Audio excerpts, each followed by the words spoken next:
সুপ্রিয় শিক্ষার্থী বন্ধুরা, সকলে আমার সালাম গ্রহণ করবে। আসসালামু আলাইকুম রহমতুল্লাহি ওয়া বারাকাতুহু। আশা করি সকলেই ভালো আছো। তোমরা যারা 2024 সালে এসএসসি পরীক্ষা দিয়েছো, তোমাদের এখন একাদশ শ্রেণীতে ভর্তি হওয়ার পালা। ভর্তি আবেদন করতে হবে, ফল প্রকাশ হবে, ভর্তি কার্যক্রম সম্পন্ন করতে হবে, ক্লাস শুরু হবে। তো এখানে তোমরা যে নোটিশটা দেখতে পাচ্ছ, এখানে প্রথমে বলা হয়েছে একাদশ শ্রেণীর ভর্তি নীতিমালা 2024-এর নীতি 6.0 অনুযায়ী ভর্তি আবেদনের ফল প্রকাশ, ভর্তি ও ক্লাস শুরুর সংক্রান্ত শিডিউলটা এখানে প্রকাশ করেছে। এখানে প্রথমত তোমরা যেই তারিখে আবেদন করবা বা যেই তারিখ থেকে আবেদন শুরু হবে, এখানে বলা হয়েছে ভর্তির জন্য অনলাইনে আবেদন গ্রহণ যা পূর্ণ নিরীক্ষণের জন্য আবেদন করবে। আবেদনের যোগ্য হলে তাদেরও এই সময়ের মধ্যে আবেদন করতে হবে।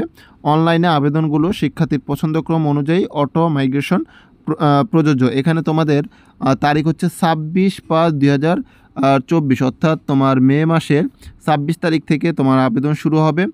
জুন মাসের 11 তারিখ পর্যন্ত তোমরা আবেদন করতে পারবা।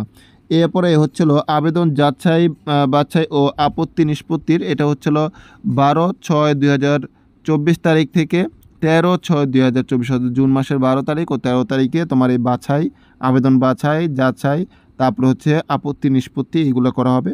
এরপরে শুধুমাত্র পূর্ণ নিরীক্ষণের ফলাফল পরিবর্তিত শিক্ষার্থীদের আবেদন করতে পারবা। যারা আর কি ফল আর কি তোমার হবে চেঞ্জ হবে আর কি, ভোট চ্যালেঞ্জ যারা করছো তাদের যে রেজাল্টটা চেঞ্জ হবে, রেজাল্ট চেঞ্জ হলে তোমরা শুধুমাত্র তারাই আর কি এই তারিখে আবেদন করতে পারবে। এটা হচ্ছে জুন মাসের 12 তারিখ ও 13 তারিখ।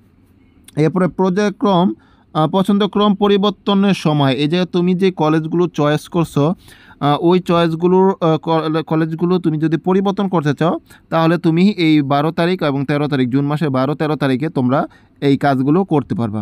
এরপর আসে তোমার রেজাল্ট প্রকাশের। এই জায়গায় তোমার বলা হয়েছে যে ঈদুল আজহার জন্য তোমার এখানে বন্ধ দেওয়া হবে। বলছে 14/6/2024 তারিখ থেকে 18/6/2024 তারিখ পর্যন্ত ঈদুল আজহা উপলক্ষে অনলাইন সার্ভিস ও কল সেন্টার বন্ধ থাকবে।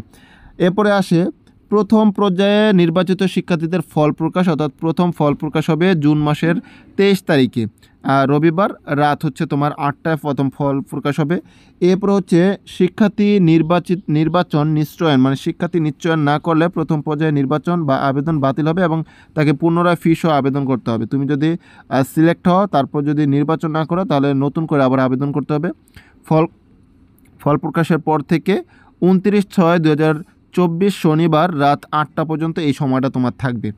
এরপরে দ্বিতীয় পর্যায়ে আবেদন শুরু হবে। আবার দ্বিতীয় পর্যায়ে আবেদনটা দেখো, তোমরা 3বার আবেদন করবা। দ্বিতীয় পর্যায়ে আবেদনটা শুরু হবে 30 তারিখে, জুন মাসের 30 তারিখে, এবং এটা শেষ হবে তোমার জুলাই মাসের 2 তারিখে, এবং রাত 8টা পর্যন্ত তুমি আবেদন করতে পারবে। এই যে কিন্তু রাত 8টা পর্যন্ত, একটু দেখে রাখো। পছন্দক্রম অনুযায়ী মাইগ্রেশনের ফল প্রকাশ হবে। এই মাইগ্রেশনের ফলটা প্রকাশ হবে আবার জুলাই মাসের 4 তারিখে, ঠিক আছে।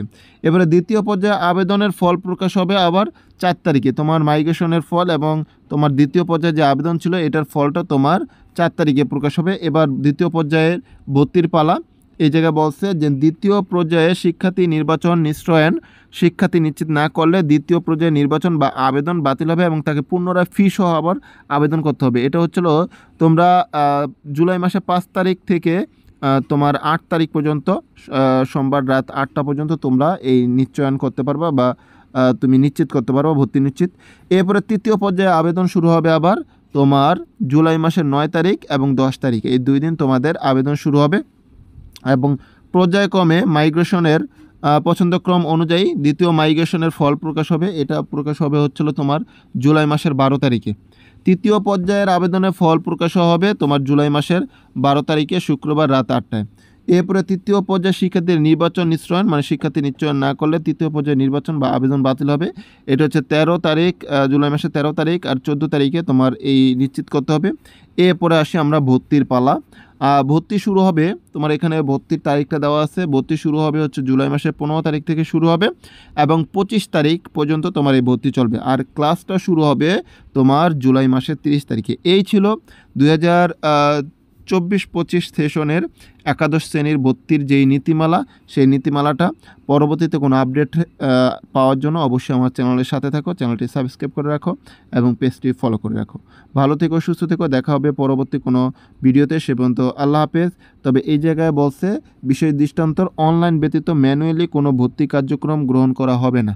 এটা খুবই গুরুত্বপূর্ণ, এটা আমি প্রথম পড়ি নাই। যাই হোক, আল্লাহ হাফেজ।